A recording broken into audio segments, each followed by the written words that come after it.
So the kill list. Yeah. So it's the early. It's like 93. Yeah. It's in the summer. Nobody comes in and goes out without an acknowledgement. I'm working outside the Oval Office. My buddy calls me. He's working the ground floor post. So there's going to be the Clintons have guests coming in. Their car is going to be swept by a canine before they come in the gate. It's going to be swept by a canine. When they get up, we're going to get their IDs there, and then we're going to check their IDs and then let them in. And supposedly their names are already in the visiting computer. There's a Secret Service has a system. It was called WAVES. It was some acronym. Mm-hmm. It's basically everybody that comes in for an appointment to see the first family, is in the business system. or whatever. Yeah. So their information is already supposed to be in there. So everybody gets a phone call and says, "Do not check these guys' IDs." When they show up at the gate, somebody will come down and identify them. You know, the usher. And we're like, the usher? How's the usher know them? We've already been told they're friends of the Clintons from Arkansas. Sure. How would he know them? So. Who's not from Arkansas. Right. So he's not. So, Arbutus. That's the name. That's where my mom's from. Yeah, Arbutus. Oh, sorry. Yeah, don't let your mother. I was going to say Arbutus, but then I was like, they used to joke about it. I'm like, you're from my neighbor. You're from Arbutus. That's so I know. funny. Yeah. Yeah, my grandma grew up. That's where my mom grew up.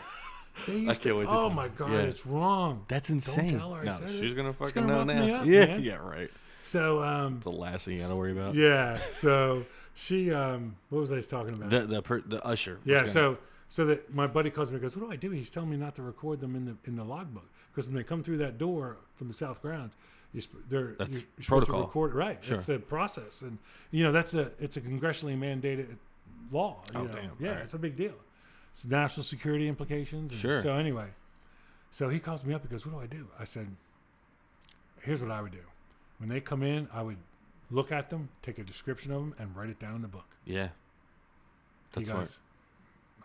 Man, I might be pushing I'm like, dude, you don't want to have to explain to a congressional subcommittee of why whatever happened. We don't know who these people are. Yeah. So they did K9 the vehicle. It passed. And when the car pulls up, what do you think these guys look like? Oh, they're here to visit the Clintons. Where they? And this is connected. This is how I make the connection that when people talk about the kill list or the fact that Hillary Clinton had a group of people that used to harass and threaten people. This is what I'm talking about. Now these guys show up. What do you think they look like? Big burly, like in a fucking all black sunglasses. It looked like a scene from Casino. A kill team. It looked like a scene from Casino. It's like a bunch of mafia guys. Slacks on, white open collar shirts, jackets on, blue and black. Yes, that's who they were. Wow. I mean, you couldn't listen. They're mob guys. They were yes. Wow. Arkansas mob. Sure.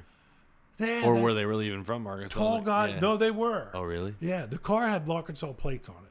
Wow. Somebody ran it later on. What the fuck? So they drove all the way up from Arkansas. They didn't fly in. That's a little. No paper trail. That's a little weird. So anyway, they're there for like a couple hours and then they leave.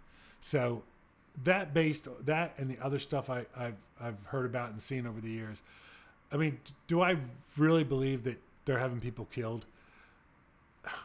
I mean, how do you explain? The one that I never paid much attention to it until the Secretary of Commerce, Ron Brown, died in that suspicious plane crash.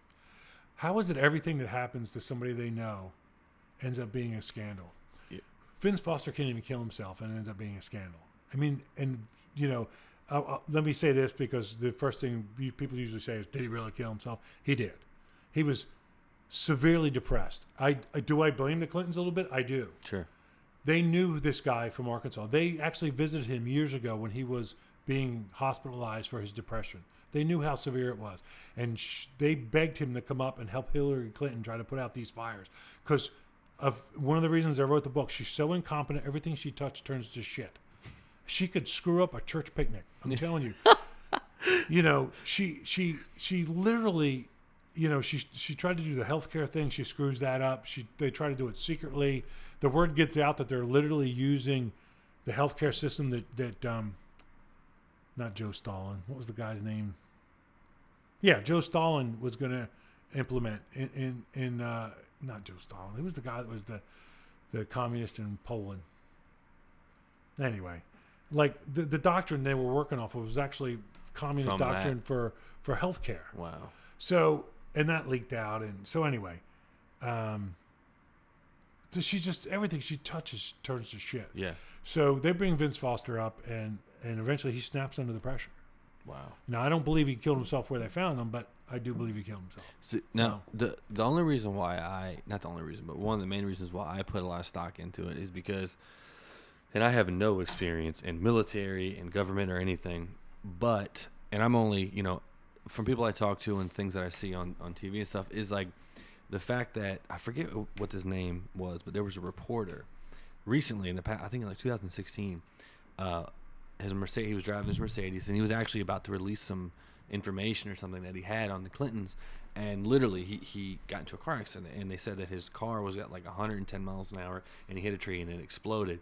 Then I watched an episode of Joe Rogan, and there's a former CIA agent talking about Rogan's like straight up, he's like, would the government have the capabilities of taking your car? And he's like, yeah, if your car has a computer in it, they could easily hack it and do whatever they want to it.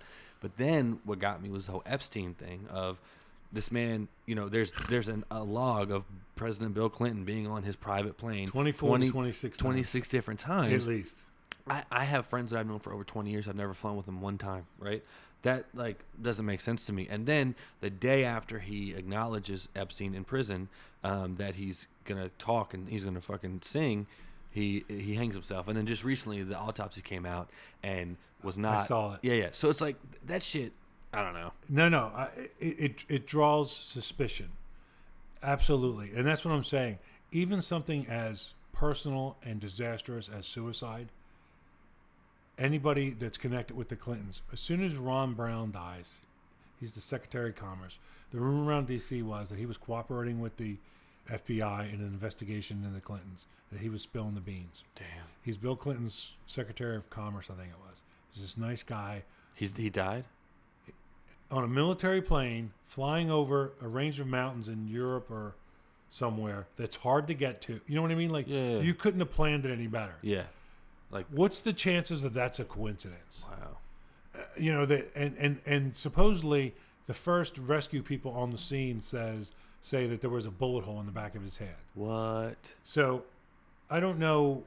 And when I say rescue, I mean by the time they got there, it was, I forget the name of the mountain range and where it was over in Europe, Bosnia somewhere, but it was hard to get to and it took forever, and it's suspicious. Yeah.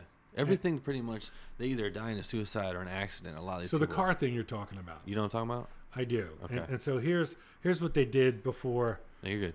Here's what they did before the one of the ways they did this. They could have done this Arkansas. We used to call them the Arkansas, the one car Arkansas suicide. And then usually they were found. The first story is they committed suicide, and then when somebody figured out that they had bullet holes in the back of their head, then it was they lost control of the car. So usually what would happen, they do this thing called a bump and run. So somebody comes up behind you really fast, one car first. And he gets up behind you, and he gets up behind you, he flashes his lights, and he basically makes you speed up a little bit. And then he moves up to the left, and the other guy comes up behind you and starts pushing you harder and getting you to the point. And then when they get you right where they want you, and they see something on the road that there's an obstruction like a tree or whatever, then this guy pushes you over. Damn. So that's what the stories were from Arkansas back in the day. Wow. And I ran into a deputy sheriff one time down there years ago before Clinton actually won. I was protecting Papa Bush. And we got in the discussion about the Clintons, and he said, let me tell you something about them. The crazier it is, the truer it is, and everything you hear about them, believe it. He said, this guy said, listen, my dad grew up with Bill Clinton's mother. Wow. We know them intimately. There's a reason we call them the Arkansas Mafia. What? He goes, it is the crazier the story, Gary. He said, you believe it. He said, if that guy runs, he'll win. He'll be there for 8 years. And he said, she'll eventually run. And that's exactly what happened. And that was 1991.